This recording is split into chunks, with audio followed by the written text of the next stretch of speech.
Salut à toutes et salut à tous et bienvenue dans ce nouvel épisode du podcast.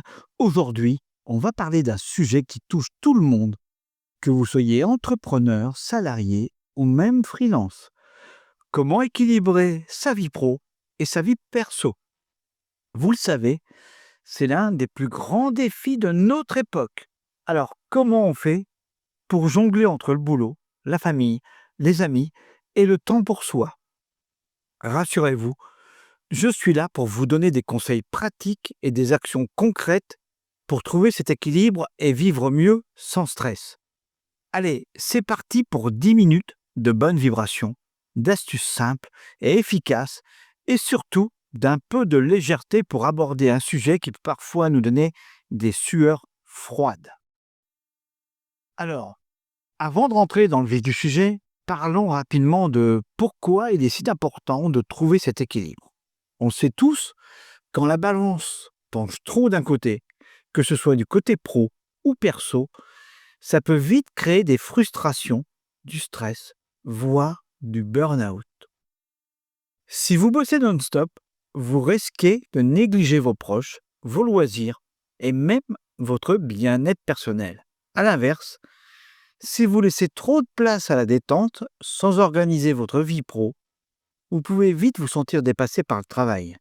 L'idée, c'est donc de trouver un juste milieu pour être productif sans sacrifier votre bien-être.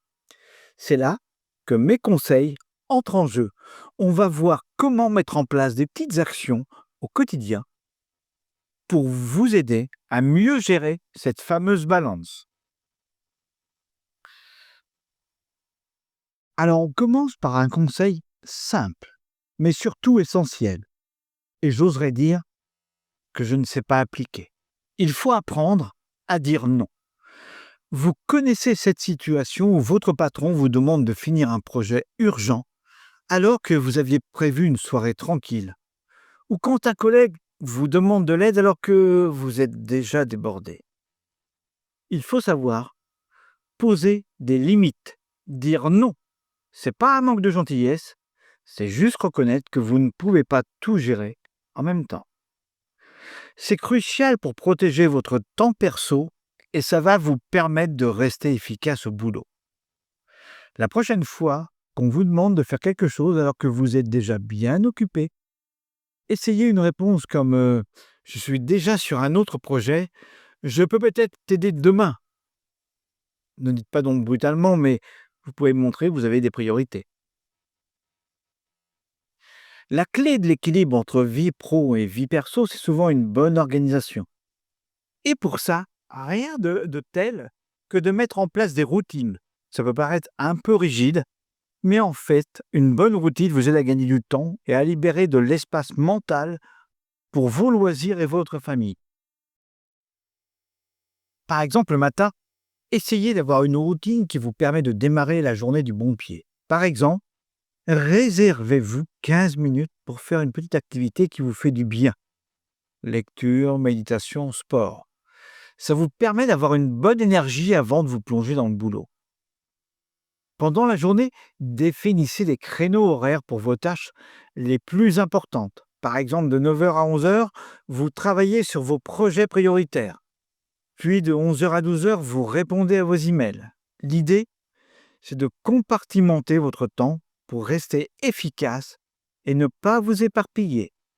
Le soir, tout aussi important, essayez d'instaurer une routine de déconnexion. Une fois la journée de travail terminée, prenez le temps de décompresser, de vous détendre et de vous reconnecter à votre vie perso. Dites-vous que la journée est finie, le travail peut attendre jusqu'à demain. Alors, testez différentes routines et ajustez-les jusqu'à trouver celle qui vous convienne le mieux. L'important, c'est de créer une structure qui vous aide à mieux gérer votre temps. On a souvent tendance à se dire « je passerai du temps avec ma famille ce week-end » ou « je verrai mes amis quand j'aurai moins de boulot ». Mais voilà, le week-end est arrivé et on est toujours dans le rush. Pour éviter ça, il faut prioriser les moments de qualité avec vos proches. Bloquez des créneaux fixes dans votre semaine pour des activités avec vos amis, votre famille ou même des loisirs solo. considérez-les comme des rendez-vous importants au même titre qu'un meeting pro. Planifiez une activité hebdomadaire avec votre partenaire, vos enfants ou vos amis. Ça peut être un dîner, une sortie ou même une petite séance Netflix. Ce moment devient un rituel sacré où vous laissez tout le reste de côté. Le téléphone, c'est à la fois notre meilleur ami et notre pire ennemi dans la quête de l'équilibre. Il est devenu tellement facile de rester connecté au boulot via les emails, Slack ou même les notifications incessantes. Du coup, on a du mal à vraiment couper. La clé, c'est d'instaurer des plages horaires sans écran. Oui, je vous assure, c'est possible. Par exemple, essayez de déconnecter totalement après 19h. Plus de mails, plus de réseaux sociaux pro, juste le temps pour vous et vos proches. Si vous avez du mal à vous déconnecter, mettez votre téléphone en mode avion à certaines heures de la journée ou désactivez les notifications de vos applis professionnelles après une certaine heure. Jongler entre le pro et le perso, on oublie souvent le plus important, prendre soin de soi. Et je ne vous parle pas juste de prendre un bain relaxant, mais de vraiment prendre du temps pour vous. Si vous ne prenez pas de temps pour vous, il devient impossible de bien gérer votre travail et votre vie perso. Ça peut être de petites choses, faire du sport, méditer, lire un bon livre ou simplement prendre 10 minutes pour souffler. Et surtout, ne culpabilisez pas. Prendre du temps pour soi, c'est pas égoïste, c'est nécessaire pour votre bien-être mental et physique. Intégrez dans votre semaine une activité bien-être qui vous ressource, que ce soit un cours de yoga, une balade en pleine nature ou même une sieste réparatrice. Prenez ce temps comme un investissement sur vous-même. Allez, dernier conseil, et c'est peut-être le plus important. Acceptez que tout ne soit pas toujours parfait.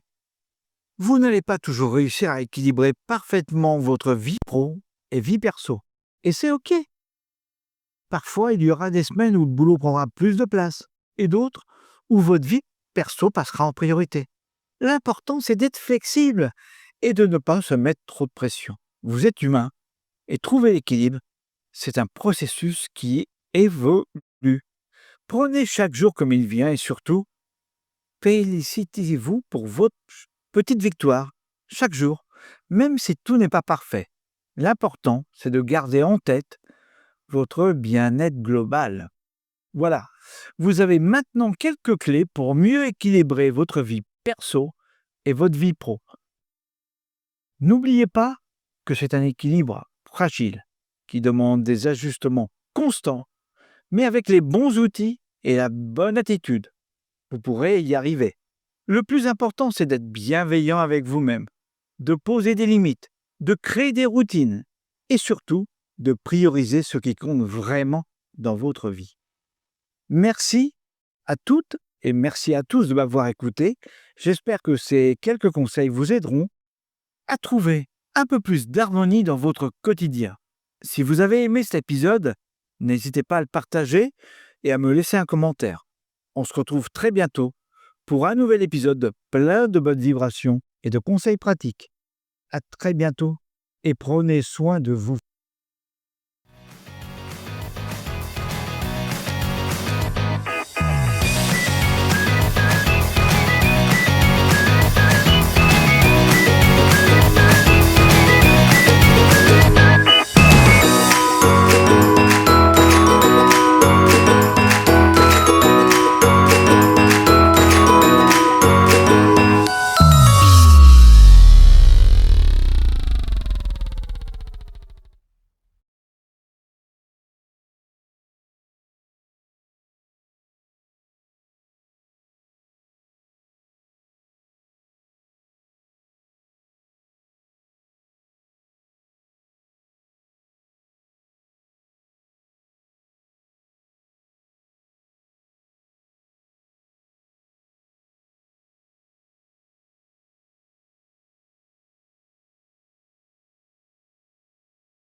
agent